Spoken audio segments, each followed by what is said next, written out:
Okay, we have a question from Doug. Doug says, throughout most of my 20s and 30s, my training was almost exclusively geared towards strength and hypertrophy, which is great. However, since turning 40 a couple of years ago and getting back to martial arts, I've expanded my training to focus more on improving athleticism while at the same time trying to train smarter to remain physically capable and pain-free for as long as possible. It kind of flipped it a little bit, which is fine. To that end, I now incorporate more flexibility, mobility, cardio, mainly through martial arts, which is great, and body control, original strength resets, stability ball, things like that, into my training. While I'd love to spend lots of time on each, I find it quickly becomes death by 1,000 cuts. That's a really good point. So I typically only spend 5 to 10 minutes a day on flexibility, mobility, and body control. Strength training is still just as important, but now I spend 3 times a week and focus mainly on compound lifts at varying rep ranges. Before I even answer your question, I like this idea. I like where you're heading here. The only thing I would say is, why don't you do what we do over at Dan John University? Between every set of strength work or hypertrophy work, or even Olympic lifting in my case, I do an original strength reset. So if I do military presses, I hop on the ground and I do prone neck nods or something like that, or find my shoes.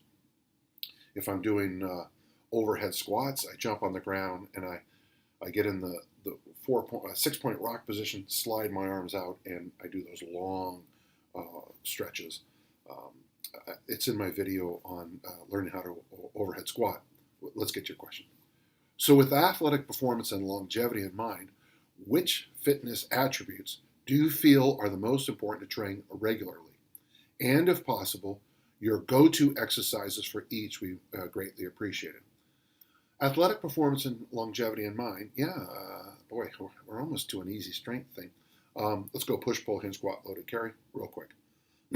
I would say the military or the kettlebell overhead presses.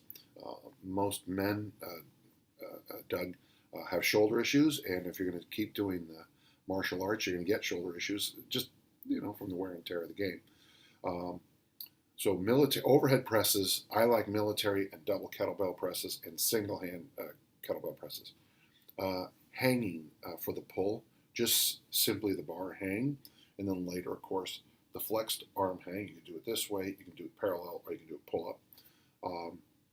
Obviously, I start every day myself with the TRX suspension trainers, TYI, single arm row, as just my general warm up because all those years of throwing, I'm trying to rebalance myself backwards.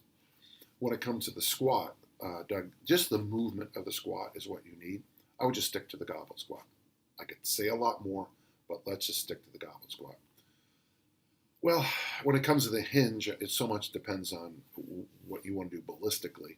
But I'm not a huge fan of the trap bar deadlift. I don't consider it the answer to all questions. But for general trainers, it's in a real nice position, or trap bar deadlifts or rack deadlifts. I also like the deficit deadlift. I have Brett Contreras' little device, and though you can do it with kettlebells on a box. And then, of course, I got to tell you, loaded carries, as if you're going to be a fighter, you'd want to do more bear hugging to build up that anaconda strength. But I tell you, the farmer walk, because of what it does for grip strength, is marvelous. And of course, according to Stu McGill and what I've done, the suitcase carry might be the answer to all questions when it comes to the exercises as we need. We have a little workout called the Sparrow Hawk or the Spar Hawk, and it's 8 gobble squats, a suitcase carry, 7 gobble squats, the opposite hand, okay, suitcase carry, 6, 5, 4, 3, 2, 1. Nice, quick little workout.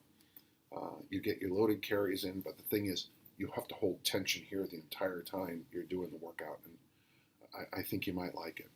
Doug, these are good questions. Just honestly, the best thing you can do now is make sure you have appropriate hypertrophy work, appropriate strength work, appropriate mobility, and appropriate flexibility. And it seems like you're doing the basics here. Mixing original strength with your strength work might be the answer. Thank you.